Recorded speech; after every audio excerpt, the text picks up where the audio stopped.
अस्सलाम वालेकुम। मोहम्मद अजहर सिद्दीक अपने प्रोग्राम पॉलिटिकल डायरीज के साथ हाजिर खिदमत है। पाकिस्तान तहरीक इंसाफ में अब जरा तनकीद और खुल की बातें आपस में क्या होना शुरू कर, मिसाइल क्या पर चल रहे हैं, जरा गौर करना। और काउंटर टेररिज्म डिपार्टमेंट, एक तो सीसीडी है और एक सीडीडी है।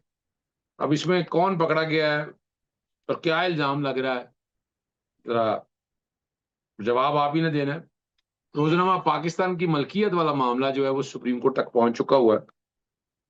और क्या होगा, जरा गौर करते हैं। और वफाकी आईनी अदालत ने ना अब बताना शुरू कर दिया कि मैं हूं।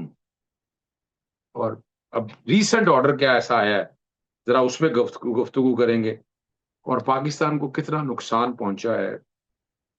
तारिक मलिक साहब जो नादरा के थे चेयरमैन, और वो कितना बड़ा आदमी है, मेरे तो रब्ता रहता है उनके साथ, गुफ्तगू रहती है मेरी उनके साथ, बहुत सी बातों पे गुफ्तगू रहती है। जैसे तो मैं बहुत से लोगों के, यानी मैं समझता हूँ कि जिनकी मेरिट के ऊपर तकर्रियां नहीं है, उस पर बहुत सी बातें मैं करता रहता हूँ। और बहुत सी बातें ऐसी हैं जो होंगी तो वक्त सारा सामने आएगा और इंसान को समझ आ जाएगी। और पाकिस्तान तहरीक इंसाफ के वाले से क्या तल कलामी हुई है और पार्टी के अंदर क्या चल रहा है। अगला हफ्ता वैसे भी बहुत अहम है।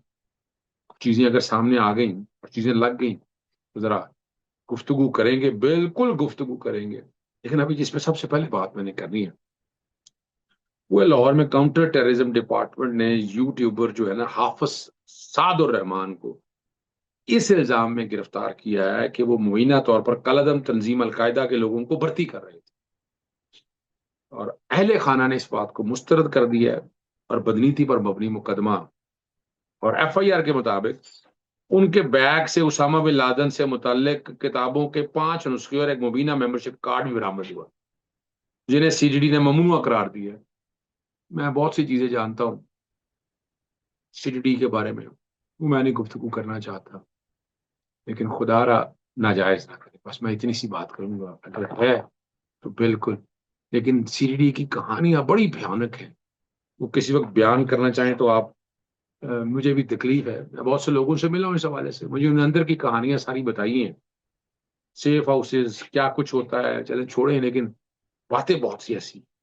31 साल हाफिज साहब जो है ना, लाहौर से रखते हैं और एक एकेडमिक स्कॉलर रिसर्चर है और तहकीकाती सहाफत से वाबस्ता है।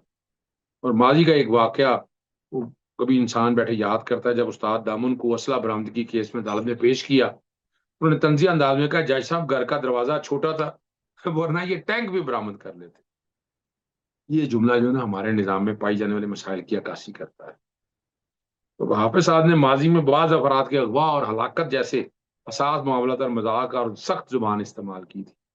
लेकिन अब खुद भी इस तरह के हालात का सामना कर रहे हैं, और इसके बावजूद असूली तौर पर किसी की शहरी की अगवा या गैर कानूनी अगर हरासत और मजम्मत होनी चाहिए, और हम करते रहेंगे मजम्मत। लेकिन ये बात बड़ा एक सीरियस मामला है भाई। अगर एक बेगुनाह है ना, बेगुनाह को जालिम नहीं बनाना आपने, खुदा रहा जा जो है ऐसे उल्टा लटका दें ऐसे लोगों। लेकिन खुदा रहा ऐसी कहानियों में मत इजाफा करें आप।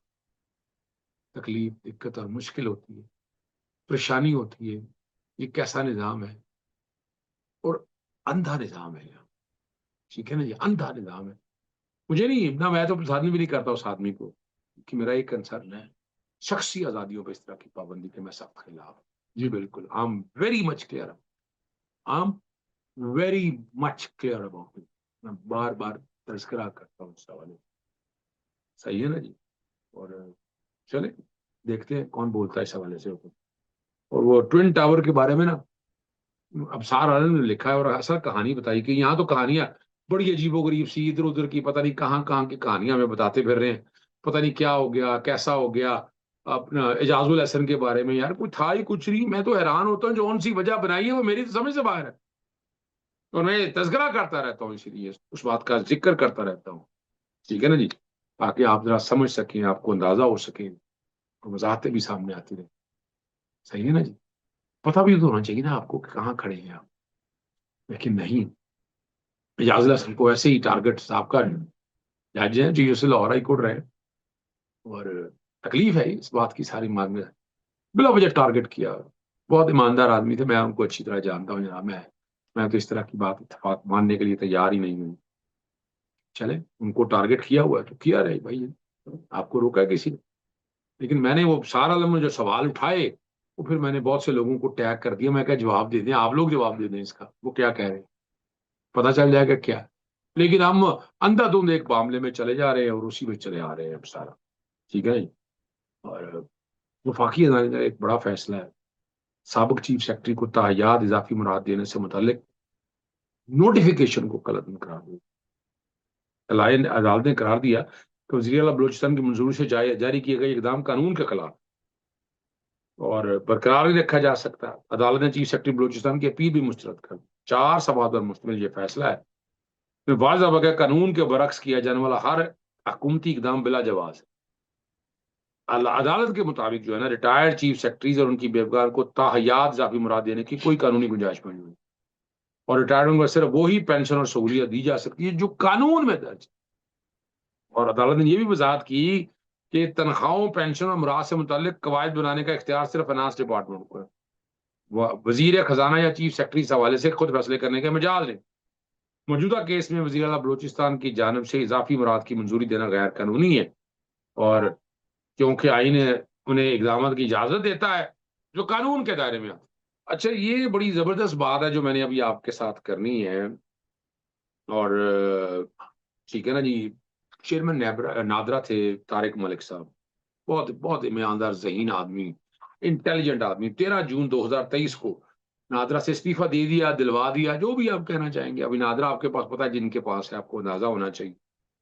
और उस वक्त हुआ ये था कि वो उस वक्त के आर्मी चीफ जनरल बाजवा का डाटा लीक हुआ था।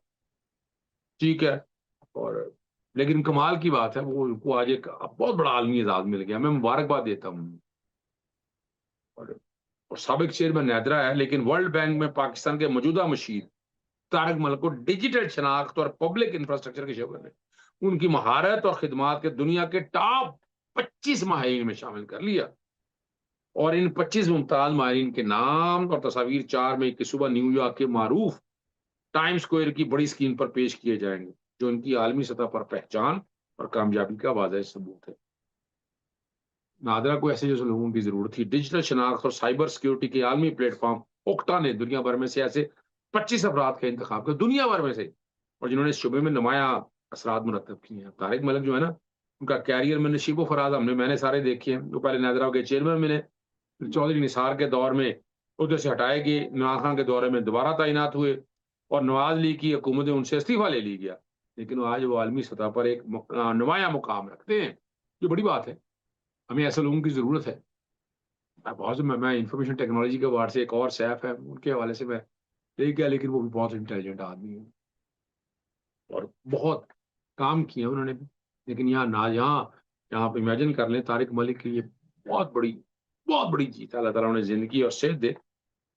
पाकिस्तान तहरीक इंसाफ के दरमियान जो आपस में चीजें ना खुल के सामने आना शुरू हो गई, चूंकि तहरीक नहीं चला सके, इमरान खान को बाहर नहीं निकाल सके, कानूनी स्ट्रेटेजी आपकी नाकाम रही, पॉलिटिकल स्ट्रेटेजी में आप नो रिजल्ट ना ले सके, सोशल स्ट्रेटेजी में आपके मामला रहे। और उजमा खान ने अब जो बातें सारी सामने आई हैं, तो उन्होंने कहा जी, बाद और ने आकर बताया कि उनके अपने लोगों ने इमरान खान से उनकी मुलाकातें रुकवा दी, बल्कि पार्टी के अंदर कुछ हल्के नहीं चाहते कि ये मुलाकातें हों, या कोई हदायत सामने है।